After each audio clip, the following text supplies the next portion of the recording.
Филиповска со долна црта В го има следното прашање, били како да се одбере добро масло, односно како да препознаеме по етикети кое е најдобро.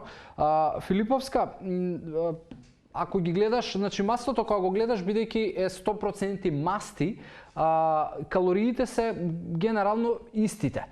Бидејќи мастите, во 1 грам масти имаш 9 калории. И дали ти ќе гледаш сончогледово, кокосово, маслиново и така натаму, нема да направи голема разлика, но она што треба да го гледаш во етикетите се типовите на масни киселини и генералната поделба која што ќе ја видиш ти на етикетите се заситени масти, мононезаситени, полинезаситени.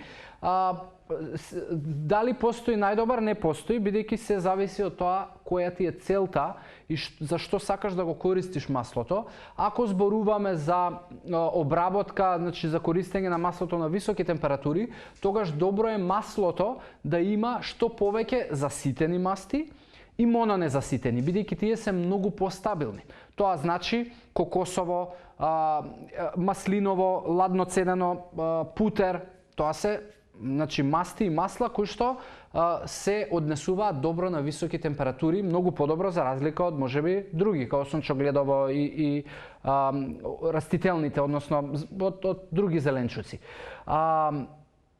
Јас за салати, да речем, ако се работи за нема термичка обработка, маслиновото би го избрал, но нема да сгрешиш ако ставиш и сончогледово, затоа што знаеш повторно ги етикетираме некако не палмино, не сончогледово, ова било нездраво, ова било здраво. Се зависи како ќе ги користиш и да не претеруваш, затоа што некогаш дури луѓето и со маслиново масло знаат да одат со филозофија ова е здраво и да ја поплават салатата со маслиново, но е важно да знаеш дека во една супена лажица, доколку ставиш масло во твојата салата, ќе додадеш помеѓу 120 и 150 калории.